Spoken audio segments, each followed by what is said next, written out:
গ্রামের মন্দির এটা। আমাদের গাইড তালা সিং জানালেন এখানে গ্রামের লোকেরা পুজো দিতে আসেন। খানিকটা নিচে শ্রী ধর্মানন্দ আশ্রম, পিন্ডারি বাবার মন্দির। সবাই উঠে আসছে এক এক করে।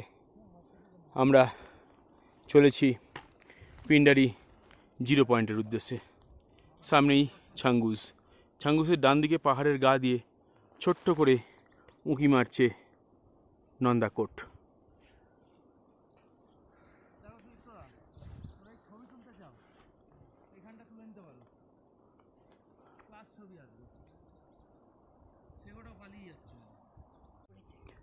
ধর্মানন্দজির আশ্রম থেকে আমরা অনেকটাই উঠে এসেছি।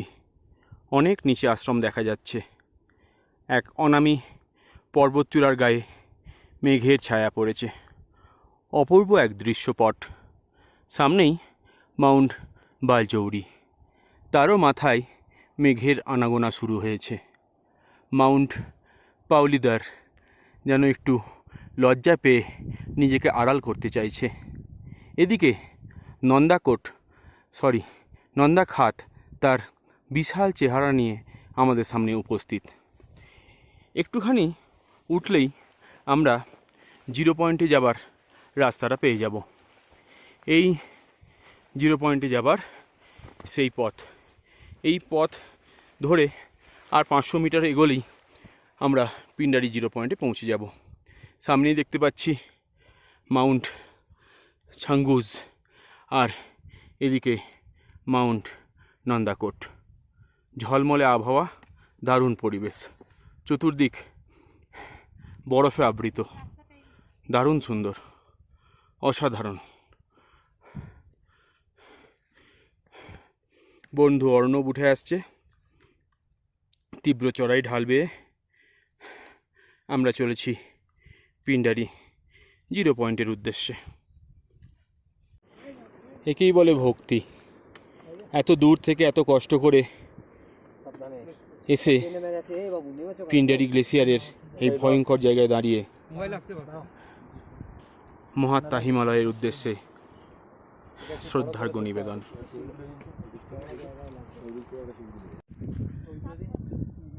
আমরা স্বপ্ন উড়ানের পক্ষ থেকে চলে এসেছি পিন্ডারি গ্লেসিয়ার জিরো পয়েন্টে। আমাদের 11 জনের সদস্য সবাই এখানে উপস্থিত। দীর্ঘ পথ পাড়ি দিয়ে প্রথম দিন 12 কিলোমিটার, তারপরের দিন 5 কিলোমিটারের তীব্র চড়াই, আজও চলে এসেছি 7 কিলোমিটার। বেশ কিছুটা ফ্ল্যাট, অনেকটা চড়াই।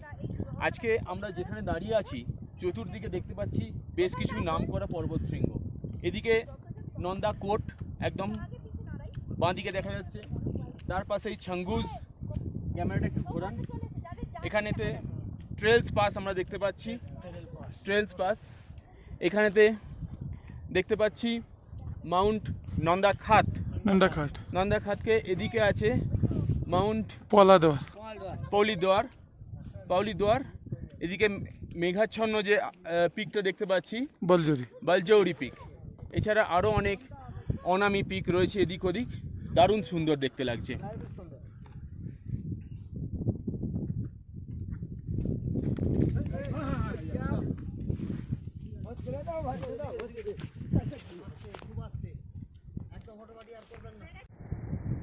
আমরা দাঁড়িয়ে আছি পিন্ডারির জিরো পয়েন্টে। এর থেকে এগোনার আর কোনো রাস্তা নেই, এখানেই পথ শেষ। আগে পিন্ডারগঙ্গার গ্লেসিয়ার এই পর্যন্ত ছিল, কিন্তু গ্লোবাল ওয়ার্মিংয়ের জন্যই হোক বা অন্য কারণেই হোক, সেই গ্লেসিয়ার গলে গিয়ে এখন অনেক পিছনে চলে গেছে। সামনেই দেখতে পাচ্ছি মাউন্ট ছাঙ্গুজ, এদিকে মাউন্ট নন্দাকোট, সামনে ট্রেলস পাস। ভয়ঙ্কর এই পাস, ফুটি ফাটা গ্লেসিয়ার, তার মধ্য দিয়েই দুঃসাহসিক অভিযাত্রীরা অতিক্রম করেন। এখানে দেখা যাচ্ছে একটু মেঘাচ্ছন্ন হয়ে পড়েছে নন্দাখাত, পাউলিদার, আর এদিকে বালজৌরি। ভয়ঙ্কর এ পথ, এইটুকু মাত্র গিরিশিরা, তার উপর দিয়েই আমাদেরকে আসতে হয়েছে পিন্ডারি গ্লেসিয়ার 0 পয়েন্টে। এদিকে ভয়ঙ্কর ধস নেমে গেছে, যে কোনো মুহূর্তে এই অংশটুকুও ভেঙে নেমে যেতে পারে, যে কোনো মুহূর্তে। এদিকেও মারাত্মক ঢাল, মাঝখানে শুধুমাত্র ফুটতিনিকের মতো চলার পথ। বন্ধুরা সব যে যার ছবি তুলতে ব্যস্ত। আমরা দারুণ উপভোগ করছি। অনেকটা নিচে দেখা যাচ্ছে ধর্মানন্দজির আশ্রম। আমরা এখানে আসতে অনেকটা পথ অতিক্রম করেছি।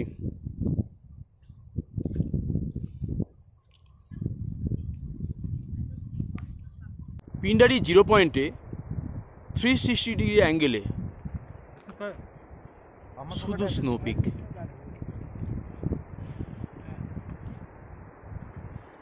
দাঁড়িয়ে আছি এক সংকীর্ণ গিরিশিরার ওপর, ফুট 3 চওড়া হবে।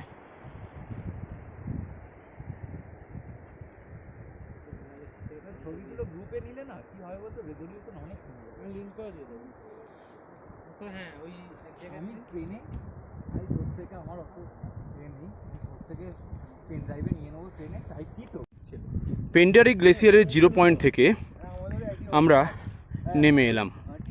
1.5 কিলোমিটার নামতে মিনিট 10 মতো টাইম লাগলো, কারণ নামতে তো খুব বেশি টাইম লাগছে না দেখছি।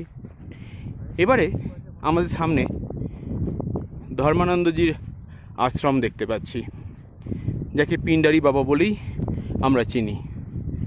আমাদের গাইড তারা সিং সামনে সামনে চলেছেন, আমরা চলেছি তার পিছনে।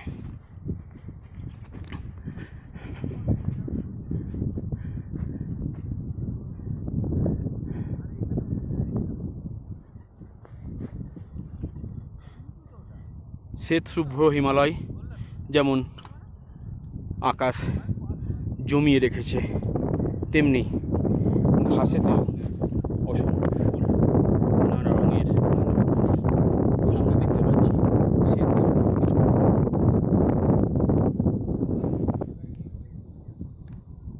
সামনে ধর্মানন্দজির আশ্রম, পিছনে রুমাদি আসছেন, আর তুষার ধবল শৃঙ্গ। বন্ধুরা দাঁড়িয়ে একটু রেস্ট নিচ্ছে, আসুক ওরা। ফেরার পথে সেই ভয়ঙ্কর গ্লেসিয়ারটা পার করলাম। আমার বাকি বন্ধুরা ওদিকে আছে, তারা আসছে এক এক করে। খুব স্লিপারি, ভীষণ পিচ্ছিল, আসতে তো হবেই, দেখা যাক।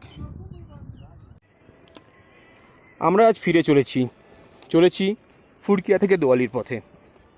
এই রকম আইস প্যাচ অনেকগুলোই পেরিয়েছি, সম্ভবত এটাই শেষ। তাই শেষ স্মৃতিটুকু কাছে রেখে দেওয়ার জন্য একটা ছোট্ট ভিডিও। টিপি করে বৃষ্টি পড়ছে, দেখতেই পাচ্ছি। আমার বন্ধুরা এক এক করে এগিয়ে চলেছে, কেউ ছাতা নিয়ে, আবার কেউ বৃষ্টিকে উপেক্ষা করে এমনিই যাচ্ছে, কেউ আবার পঞ্চতে। আজকের পথ সামান্যই, মাত্র 5 কিলোমিটারের মতো রাস্তা, তাও আমরা মোটামুটি 1.5 কিলোমিটার চলেই এসেছি।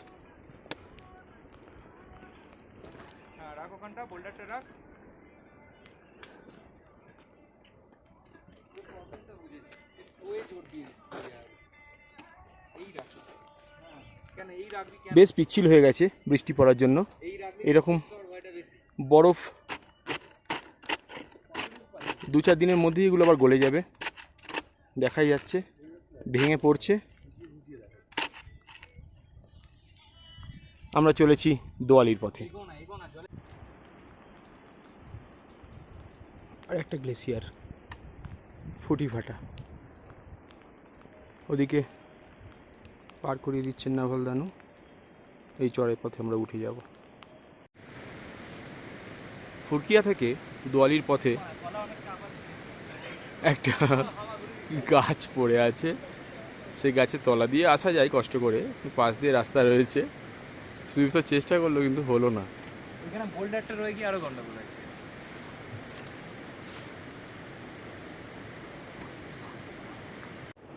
দোয়ালি থেকে ফুরকিয়ার পথে আমরা এই পথ দিয়ে নেমে এসেছিলাম। এই উপর দিয়েই যাই, তলে যদি অনেকটা নামিয়ে দেয়। রুমাদি এইটা দিয়ে তো এই পথটা চলে গেছে নিচের দিকে।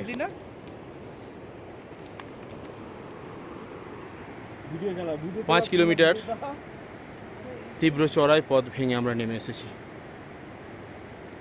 অর্ণবের মুখে হাসি দেখার মতো। মানে এখানে কিছু হলে আমার দেখার মতো আছে। জঙ্গলের মধ্য দিয়ে আমাদের সরু ট্রেক পথ, বিপজ্জনক নয় বটে, তবে বেশ সরু, শুধুমাত্র পা ফেলারই জায়গা রয়েছে। আমরা প্রায় ফিরেই এসেছি দোয়ালিতে ফুরকিয়া থেকে। হাতে অনেকটা সময়, তাই খুবই ধীরে সুস্থে অনেক সময় নিয়ে আমরা এগোচ্ছি। আর হয়তো 200-300 মিটার বাকি আছে, আমরা পৌঁছে যাব দোয়ালিতে। এই আমাদের পথ। সকাল 8:30টায় ফুরকিয়া থেকে বের হয়ে অতি ধীর লয়ে 5 কিলোমিটার পথ হেঁটে বেলা 11:10 নাগাদ আমরা এসে পৌঁছালাম দোয়ালি। বেশ নির্জন জায়গাটি, এক রাত্রি কাটিয়েও গেছি। আজকের রাতটাও এখানেই থাকবো আমরা। এই হলুদ রঙের ঘরটাতে আগের দিন ছিলাম, আজ এই নিচের ঘরটাতে নেমে যাব। আর একদিনের ট্রেক পথ বাকি। আগামীকাল আমরা এই দোয়ালি থেকে চলে যাব খাতি, সেখান থেকে আমাদের গাড়ি পথ। পিন্ডারি গ্লেসিয়ার ট্রেক আমাদের প্রায় সম্পূর্ণ।